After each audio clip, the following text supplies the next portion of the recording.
o Deus que eu vejo. Quem é que vê Deus? Amém? Amém. Glórias ao Senhor. Nós vemos o nosso Deus porque Ele age em favor de nós, como Ele age em favor de todos os seus. Louvado seja o nome do nosso Deus por isso. Nós vamos ler um texto, livro de Jó, capítulo 42, último capítulo do livro de Jó. Os versos que a gente vai ler, versos de 2 a 6, Jó 42, de 2 a 6, eu vou ler a Nova Versão Internacional, você fica à vontade para acompanhar na versão que você tiver ou gostar, mas aqui na tela vai ter também esse texto da Nova Versão Internacional, que nos diz assim, Jó 42, a partir do verso 2. Sei que podes fazer todas as coisas, nenhum dos teus planos pode ser frustrado. Tu perguntaste, quem é este que obscurece o meu conselho sem conhecimento? Certo é que falei de coisas que eu não entendia, coisas tão maravilhosas que eu não poderia saber. Tu dissestes, agora escute e eu falarei. Vou fazer-lhe perguntas e você me responderá. Meus ouvidos já tinham ouvido a teu respeito, mas agora os meus olhos te viram. Por isso me menosprezo a mim mesmo e me arrependo no pó e na cinza. Vamos orar ao Senhor mais uma vez. Meu Pai, nós estamos aqui, Senhor, na Tua presença, com os nossos corações alegres, em saber que o Senhor está aqui conosco, Senhor, em saber que o Senhor não simplesmente está conosco, mas muito mais do que isso, o Senhor está em nós. Nós te bendizemos pelo presente maravilhoso, Senhor, que é o Teu Santo Espírito, que de fato nos incentiva ao louvor, à adoração. Pai, nos incentivou nesta manhã a estarmos aqui neste lugar, buscando a Tua presença, Senhor, para Te adorar, para Te bendizer. Também, ó Pai, para receber de Ti uma transformação nas nossas vidas. Senhor, a Tua palavra é abençoada, ela é rica. Senhor, e nesta hora nós clamamos a Ti, Senhor, que estas Tuas bênçãos venham sobre cada um de nós aqui, sobre cada uma das famílias as quais nós representamos. Senhor, que de fato nós sejamos diferentes nesta manhã, porque vimos o Senhor, porque o Senhor falou conosco, porque o Senhor tocou a nossa vida. Toca-nos, Pai, é o que nós clamamos a Ti, Senhor, que eu seja aqui simplesmente um vaso nas Tuas mãos, que derrama das Tuas bênçãos sobre o Teu povo, que da minha boca, ó Pai, saiam as Tuas palavras, nada mais do que as Tuas palavras, somente mesmo, ó Pai, o Teu querer e propósito para o nosso ser. Senhor, é o que nós te pedimos, Pai, porque nós não queremos mais ser os mesmos, mas nós queremos ser transformados naqueles que têm a experiência de ver a Ti. Pai bendito, unge-nos com porção extra do Teu Santo Espírito nesta manhã, de tal modo que quando sairmos daqui, não sejamos mais os mesmos, mas sejamos muito mais parecidos com o que é o Teu querer e propósito para cada um de nós. É o que nós oramos a Ti, agradecidos, não nos nossos méritos, mas os méritos do Teu Filho bendito, nosso Senhor e eterno Salvador, o Senhor Jesus Cristo. O povo de Deus diz, amém, amém. Esse texto que a gente leu é um dos textos bíblicos que mais me chama a atenção no livro de Jó. Na verdade, é um dos textos bíblicos que mais me chama a atenção em todo o escrito bíblico. Eu gosto dele, falo dele, de vez em quando eu volto e repito, porque esse texto fala extremamente ao meu coração. Na realidade, toda vez que eu penso nesse texto, eu não penso exatamente onde ele está aqui agora, mas eu penso de volta no início desse livro de Jó. E lá quando o próprio Deus faz uma descrição de Jó, demonstrando o caráter de Jó, o livro abre apresentando Jó como homem reto, íntegro, temente a Deus, que se afasta do mal. E daí a pouco, no verso 8 do capítulo 1, o próprio Deus fala com Satanás. Você reparou lá o meu servo Jó? E ele repete essas mesmas palavras: ninguém há na terra como ele, irrepreensível, íntegro, homem que teme a Deus e evita o mal. Essas não foram palavras de colegas de Jó, de filhos de Jó, de parentes de Jó, palavras do Deus Todo-Poderoso. O Deus Todo-Poderoso testemunha de Jó: não há ninguém como ele na terra, irrepreensível, irrepreensível. E esse texto me chama a atenção, sabe por causa de quê? Porque quando eu olho para ele, quando eu penso no texto que a gente leu e comparado com o início do livro, eu sempre fico pensando, o que Deus fala a meu respeito? E porque eu repito isso sempre, um dia alguém falou comigo assim, e quem te falou que ele fala alguma coisa a seu respeito? Por que ele tomaria tempo para pensar em mim? E sabe qual é a realidade? Ele pensa em mim, ele pensa em você. Deus pensa em nós e Deus traça diálogos a nosso respeito. E o que ele fala de nós? Me chama demais a atenção. Esse livro é um dos livros mais antigos do mundo, não só os mais antigos da Bíblia, mas os mais antigos do mundo, um dos materiais mais usados, tanto na tentativa de defender, quanto na tentativa de criticar a possibilidade de existir um Deus que é todo-poderoso, todo-conhecedor, onipotente, onisciente, é um Deus que é bondoso, benevolente, mas ao mesmo tempo consegue conviver com o mal. Como que um ser que é todo-poderoso, tem todo o poder, que é amoroso em si próprio, Deus é amor, ele não tem amor, Deus é amor. Um Deus que é amoroso consegue conviver com o mal. Isso é um paradoxo, né? Como que alguém que gosta tanto deixa alguém sofrer? Na realidade é um paradoxo que a filosofia dá até nome, é o paradoxo de Epicuro.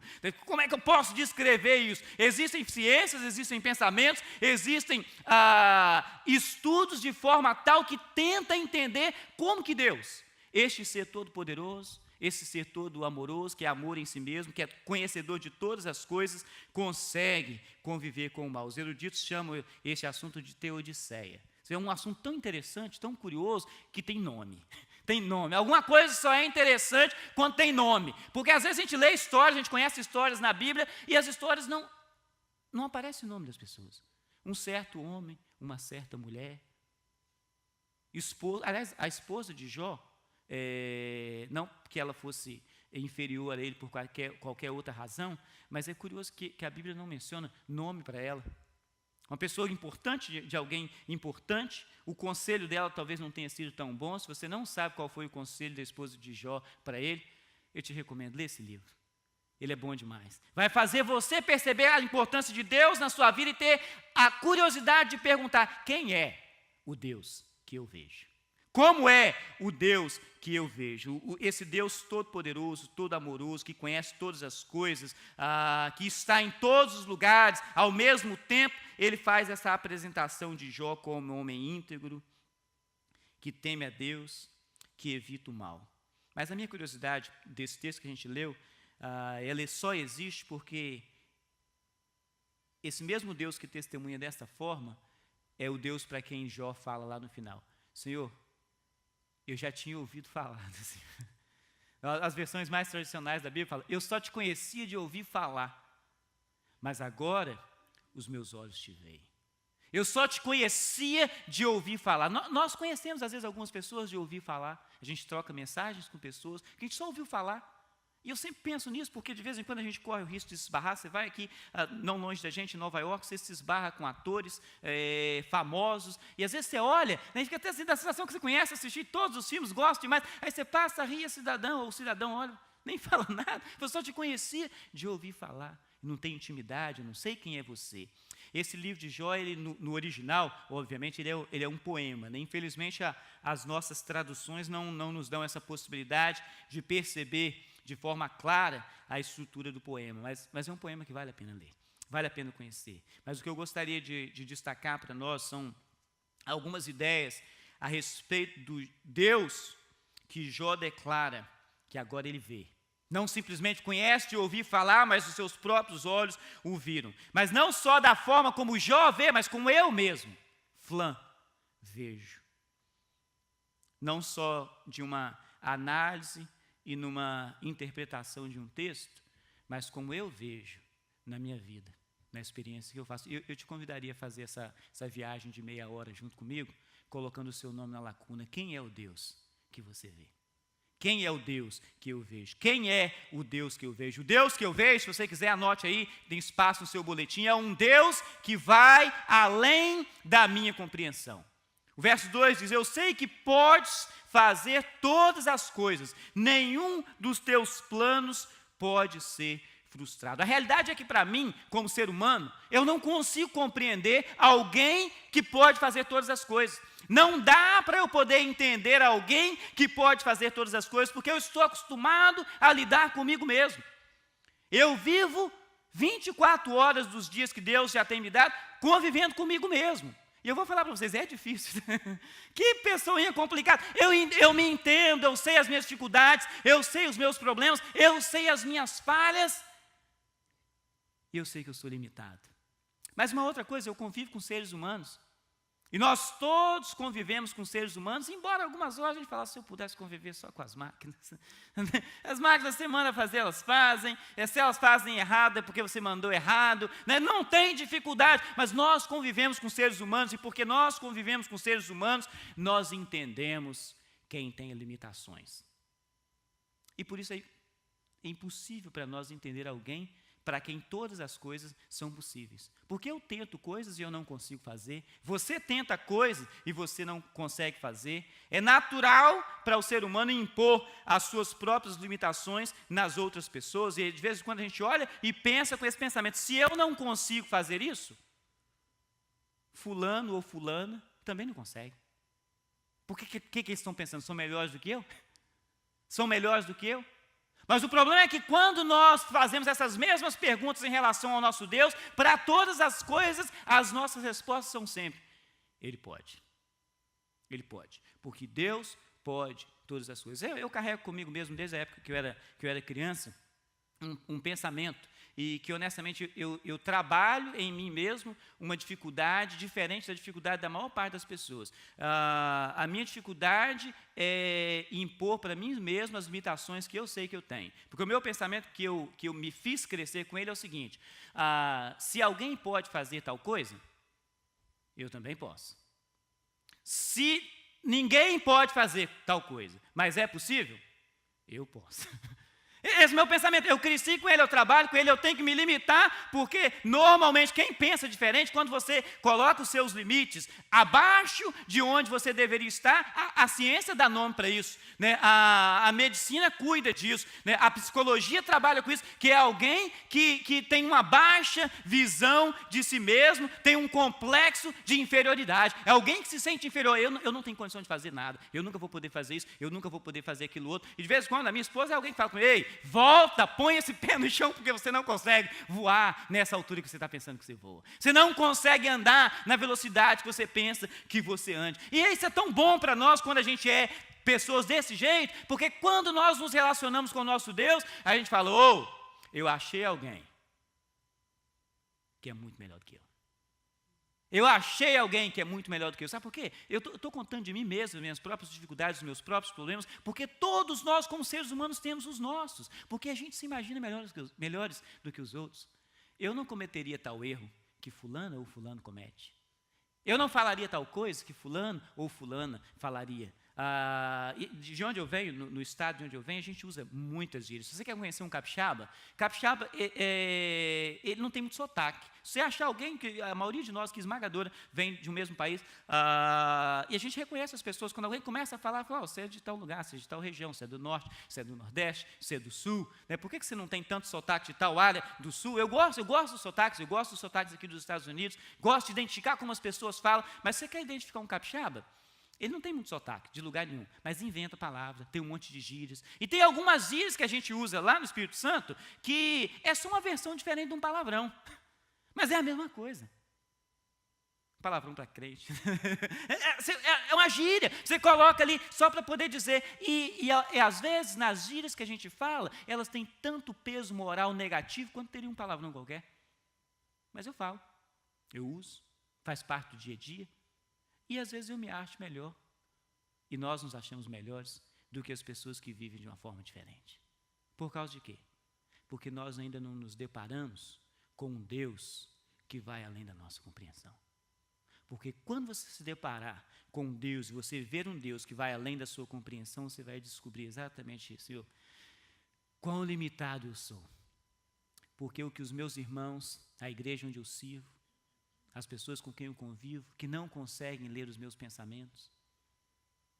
Talvez para eles eu pareça até uma boa pessoa.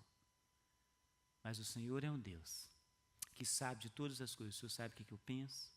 O Senhor sabe o que eu penso quando as pessoas me fazem raiva. Você sabe o que eu penso quando as pessoas olham e falam, você é uma pessoa tão tranquila, né? Tão calma, você não faz ideia, né? De como que eu estou aqui tão alegre, escutando. Né? Mas Deus conhece todas as coisas. Um Deus que vai além da nossa compreensão. Porque para Ele pode todas as coisas e nós somos limitados. Os planos de Deus jamais podem ser frustrados. Essa é a conclusão que Jó chega depois de uma experiência tremenda com Deus. A verdade é que se alguém não se vê resumido a uma inferioridade na presença de Deus, essa pessoa ainda não encontrou esse Deus todo-poderoso. É impossível o homem compreender Deus, porque o homem é limitado. Com a capacidade do raciocínio limitada que a gente tem na nossa mente, diga-se de passagem, criada por Deus, seria uma idiotice imaginar que a gente tem condição de compreender Deus. Imaginar que a gente tem condição de compreender Deus. Jó olha para Deus, o Deus a quem ele já era temente, antes de passar por tremendos maus bocados, ele diz, eu já tinha ouvido falar a teu respeito, mas agora os meus olhos te viram. Vale a pena a gente voltar para nós mesmos, colocar o nosso nome na lacuna, voltar para mim mesmo e perguntar, eu vejo Deus? Coloque o seu nome na lacuna, hein? Vejo Deus? O Deus que eu vejo, como é que Ele é? O Deus que eu vejo, como que Ele é? O Deus que eu vejo, Ele vai além da minha compreensão. Embora eu ame todas as ciências, todas elas, eu gosto de todas elas, sou fanático por aprender, mas jamais teria como compreender Deus. Jamais teria como compreender Deus. Eu preciso me render, e assim como Jó fala, e eu parafraseio ele aqui, eu menosprezo a mim mesmo, me arrependo no pó e na cinza, e o que eu preciso fazer é, de fato, confiar nesse Deus que pode todas as coisas e cujos planos jamais podem ser frustrados. Deus é um Deus que vai além da nossa compreensão. Esse é o Deus que a gente olha, é o Deus que a gente vê, mas a gente não consegue compreender. Mas uma outra coisa a respeito do Deus que eu vivo, desculpa, Deus que eu vejo, é um Deus que se importa comigo, mesmo sem eu perceber. Esse é o nosso segundo pensamento. Um Deus que se importa comigo, mesmo sem eu perceber. O verso 3, Jó fala a respeito de Deus. Tu perguntaste, quem é esse que obscurece o meu conselho sem conhecimento? A realidade é que, como ser humano, eu estou quase sempre passando por cima dos conselhos de Deus. Embora eu não tenha todo o conhecimento, eu me imagino melhor do que Deus quando eu escolho tomar minhas próprias decisões. Escolho andar pelos meus próprios caminhos, escolho a minha própria ideia, e eu tenho a certeza, né, de que todos nós já se viu naquela situação. Eu sei que foi, ou eu sei que é, Deus que fez esse plano para mim, tal plano para mim, mas eu vou desistir. Todos nós passamos por isso. Quando a gente serve no ministério, eu sirvo no ministério há alguns anos, e parte desses como em tempo exclusivo, aí de vez em quando as pessoas pensam, você já pensou em desistir do ministério? Toda segunda-feira. É pesado, é difícil, é complicado, mas quando a gente chega à conclusão, foi Deus que traçou esse plano para mim. E eu já entendi isso na minha vida. Como que eu posso optar por desistir?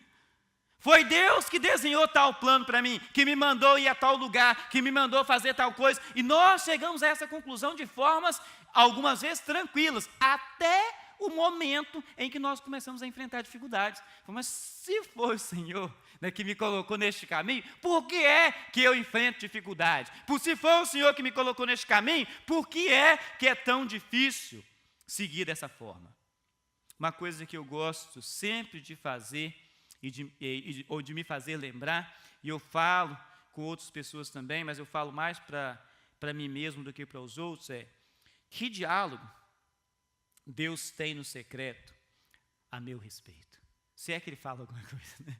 A meu respeito. Que diálogo, a gente vê Jó, se lê a história de Jó, começa lá, já no primeiro capítulo, os filhos de Deus estão reunidos, e diz o texto bíblico, vem também Satanás, e Deus começa a fazer chantagem, né, com Satanás. Viu lá? Meu servo Jó, cabra bom, né? Cabra bom. Não tem ninguém igual o cara.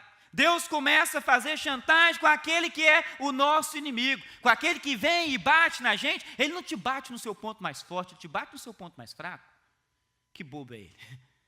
O inimigo que te conhece, eu gosto de pensar, eu gosto de olhar para a ideia, a psicologia faz coisas, ensina coisas, e você aprende coisas, você consegue ler as pessoas pelo jeito que ela olha, pelo jeito que ela se movimenta, e a gente vai nos jornais, nas televisões, você vê os políticos dão um discurso, e de repente vem alguém para poder fazer uma leitura corporal.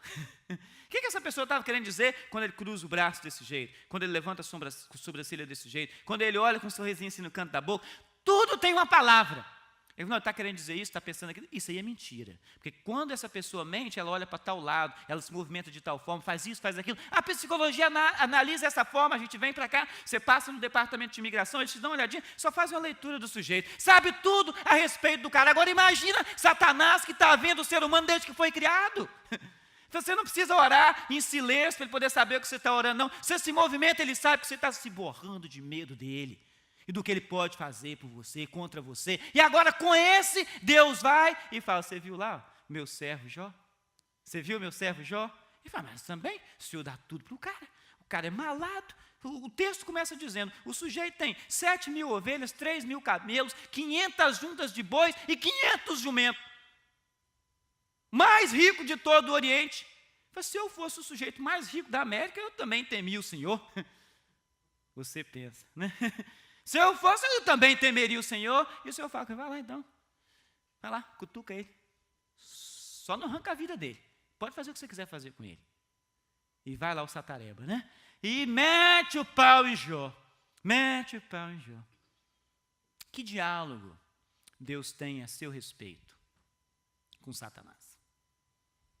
A gente que está todo confiante, né, todo pensativo, todo certo de que Deus nos mandou fazer uma coisa ou outra, e aí vem Satanás. Começa a nos atordoar. Vem Satanás, começa a nos atordoar. O mundo vai tentar passar a ideia de que enquanto você está sofrendo, Deus está fazendo aposta com o diabo. Está lá apostando com o diabo. Eu sofrendo, ele lá fazendo aposta.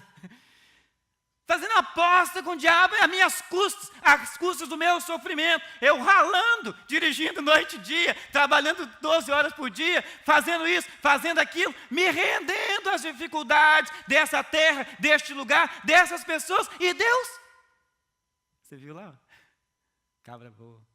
Menina igual aquela não tem.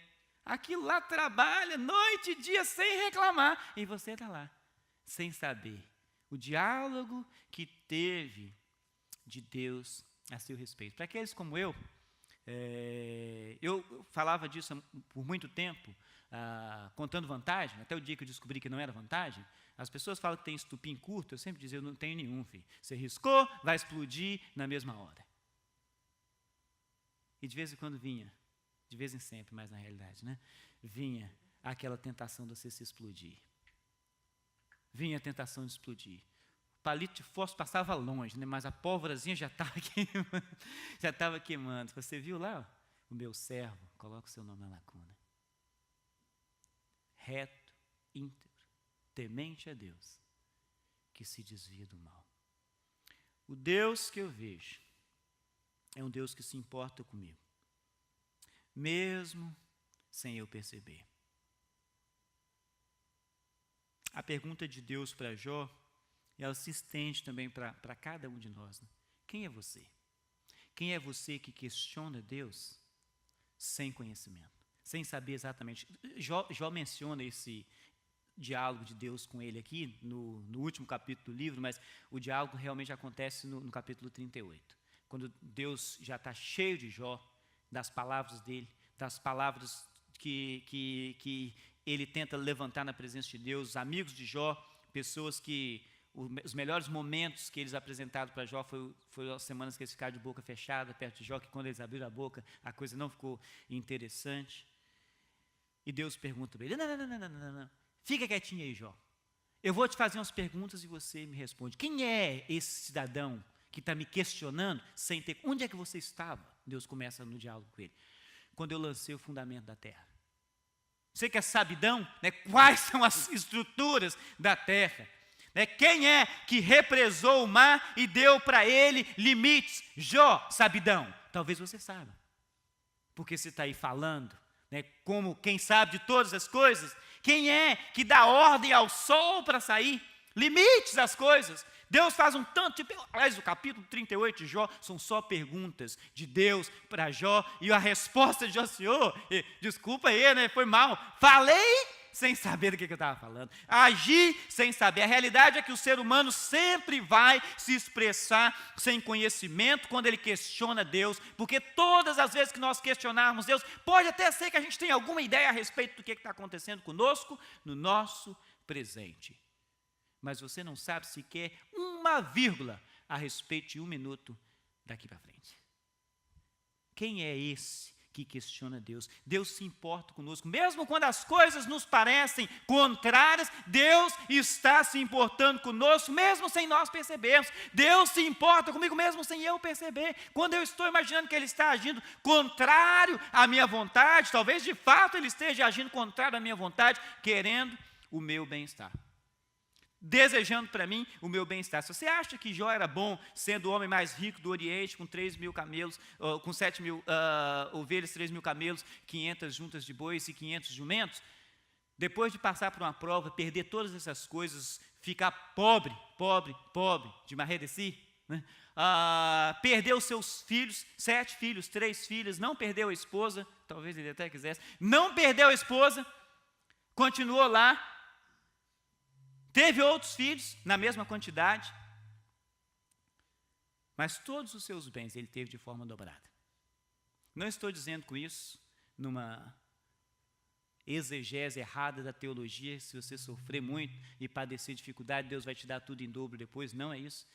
Eu cresci aprendendo o seguinte: quando a gente oferta para Deus, né, Deus devolve para a gente em dobro, né? Eu levava minha moedinha para dar de oferta na escola dominical, né, e quando eu colocava lá, eu pensava, acho que vai dar para comprar 2 sorvetes depois, né, e não dava para comprar aquele sorvete, então tem uma coisa errada aí, aí. O Deus que Jó viu e o Deus que eu vejo é o Deus que se importa comigo, mesmo nos momentos que eu não estou atento. O Deus cujos planos jamais podem ser frustrados. Quem é o Deus que você vê? Deus, nesse momento, Ele está se importando com você. Nesse momento, Deus continua sendo Deus, como diz o apóstolo Paulo, que não nos deixa enfrentar dificuldades maiores do que nós temos condições de suportar. Nesse momento, em cada uma das nossas vidas, com todos os dilemas e diálogos que nós temos conosco mesmo, as perguntas que nós nos fazemos, as perguntas que você se faz, as perguntas que eu faço para mim mesmo, a realidade é: Deus se importa com você. O Deus que eu vejo é um Deus que se importa comigo. Por último, não menos importante, o Deus que eu vejo é um Deus que não releva a minha ignorância. O verso 3 também dizia: certo é que eu falei de coisas que eu não entendia, coisas tão maravilhosas que eu não poderia saber. Em outras palavras, falei besteira, Senhor. Desculpa aí, foi mal. Falei bobeira. Na realidade, em cada uma das nossas vidas, nós jamais iremos entender Deus. E, aliás, se a gente pudesse entender, se pudéssemos compreender Deus, Ele seria igual a nós mesmos. Porque eu consigo compreender vocês conseguem me compreender. Nós temos dificuldades, nós enfrentamos problemas.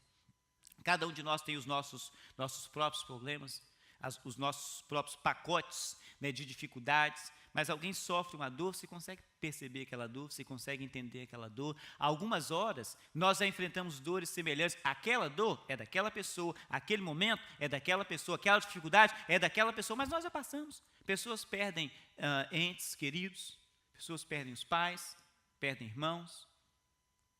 E às vezes você já passou por isso, por essa situação, fala: não, eu conheço essa história, eu sei essa dor. As pessoas vêm para cá, e a gente costuma dizer, você enfrenta dificuldades quando chega aqui no país, a gente fala: eu conheço essa dor, eu sei como é que é, eu passei por ela.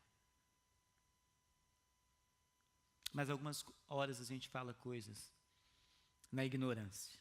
Falei sem saber, falei bobeira, Senhor. E a gente não compreende Deus porque Ele não é igual a nós. Deus não é, para ser entendido. Deus é para ser glorificado. A existência de Deus é para a glória dEle, não para o nosso entendimento. Os amigos de Jó imaginaram que o que Jó sofria era uma consequência de algum pecado que ele estava omitindo, que ele tinha cometido, estava omitindo. Eles estavam errados. Nós sabemos o diálogo que teve antes de Jó começar a sofrer. A gente lê o livro, a gente conhece a história. O que a gente não sabe é o diálogo que tem a nosso próprio respeito. O que a gente não sabe é o que gira por trás da nossa própria vida. Quando as coisas vão além da minha compreensão, fica extremamente fácil para eu fazer um julgamento errado, para entender de forma errada. Fulana enfrenta isso, fulano enfrenta aquilo. Deve ter alguma coisa aí que está escondida. Algum troço errado ela fez. Algum troço errado ele fez, porque não estaria sofrendo assim à toa. Às vezes a gente se faz essa própria pergunta: Senhor, o que eu fiz que eu estou sofrendo dessa forma? A gente não sabe. Talvez tudo que aconteceu foi um diálogo. Você viu lá, minha serva? Nota 10. Nota 10. Você viu lá? E a gente está se questionando. E as palavras de Jó, de fato, se voltam a ser a nós. Senhor, desculpa aí, falei bobeira. Eram coisas demais para a minha compreensão. De novo, Deus não é para ser entendido. Deus é para ser glorificado. A minha busca pessoal é para que Deus me ajude a não julgar os outros pelos problemas e pelas dificuldades que eles enfrentam. A minha busca pessoal é para que Deus me conceda a virtude de não querer questionar aquilo que eu não conheço. E a minha oração pessoal é que Deus me perdoe nos momentos em que eu não consigo ficar exatamente da forma que Ele espera de mim. E eu louvo a Deus porque Deus é um Deus que não leva em conta a minha ignorância. Talvez uma hora ele vai falar: ei, peraí. Quem é você? Quem está achando que é? Que conhece todas as coisas e que poderia me questionar? O Deus que eu vejo é um Deus que não leva em conta a minha ignorância, mas é um Deus que me permite a possibilidade de recomeçar depois do meu fracasso. Deus é um Deus que me permite a possibilidade de recomeçar depois do meu fracasso. Todos nós fracassamos. Nós caímos, às vezes a gente fala bobeira, nós não entendemos, e quando os nossos olhos veem um Deus que talvez a gente só ouviu falar, só conhecia de ouvir falar, me intriga isso. Um homem que o próprio Deus testemunha, ele é reto, íntegro, teme a Deus e se afasta do mal. Ele fala: Senhor, só tinha ouvido falar do Senhor, agora eu te vejo. Talvez você seja uma pessoa que se caracterizaria como alguém reto, íntegro, temente a Deus, que se desvia do mal. Eu vou te dizer, você não é. Nenhum de nós, ninguém é. Mas talvez nós estejamos nos esforçando para ser. Eu estou me esforçando para ser alguém que é reto, íntegro, temente a Deus e que se desvia do mal. Algumas vezes a gente procura o mal com os próprios olhos, com as próprias mãos, com os próprios pés. Algumas vezes a gente procura o mal, mas não é o que a gente quer ser. Amém? Não é o que a gente quer ser diferente. Eu quero ser diferente. Eu quero ser alguém que vê a Deus e alguém de quem Deus testemunha que é reto, íntegro, temente a Deus e que se afasta do mal. Eu não quero que vocês testemunhem isso a meu respeito. Eu quero que Deus testemunhe isso a meu respeito, porque vocês só me conhecem de umas poucas horas na semana. Mas Deus me conhece o tempo inteiro. O tempo inteiro. Nós, às vezes, nos conhecemos um pouquinho mais e começamos a olhar uns para os outros de banda e falar: fulana não é mais ou menos aquilo que eu estava pensando, não. Não é exatamente aquilo que eu estava imaginando, não. Ficou um pouquinho abaixo de onde eu imaginei que estivesse. Falei: quem é você? Quem é você? Deus é este Deus que, quando nós fracassamos, quando nós falamos bobeira, quando nós agimos de forma negativa, diferente daquilo que Ele espera de nós, Ele nos permite a oportunidade de recomeçar. O convite de Deus para todo ser humano não é para a compreensão dele mesmo, mas é para a confiança nele. Deus não tem o interesse nem a intenção, porque é impossível para você compreendê-lo, mas Deus tem todo o interesse, tem toda a intenção de que você confie nele. Confie em Deus. Nos momentos mais difíceis, talvez, que você esteja enfrentando nesse momento na sua vida. Se você não está enfrentando nenhum agora, quando você sair por aquelas portas ali, você vai enfrentar. Nem que seja o calor de mais de 80 Fahrenheit. Deus é o Deus que está com você. Quem é o Deus que você vê? Que o Senhor nos conceda a possibilidade de caminhar mais perto dEle, de ir mais fundo no nosso relacionamento com Ele e de experimentar de fato vê-lo, conviver com Ele e não simplesmente conhecê-lo de ouvir falar. Amém, queridos? Que os nossos olhos todos saiam daqui nesta manhã certos de que a gente vê um Deus que, mesmo que Ele vá além da nossa compreensão, nós confiamos nele. Saber que é um Deus que se importa com cada um de nós, mesmo quando eu não estou atento. E é um Deus que, quando eu sou ignorante, mesmo assim, Ele me permite a oportunidade de recomeçar. Que o Senhor nos abençoe. Em nome de Jesus, amém. Vamos ficar de pé e orar ao Senhor.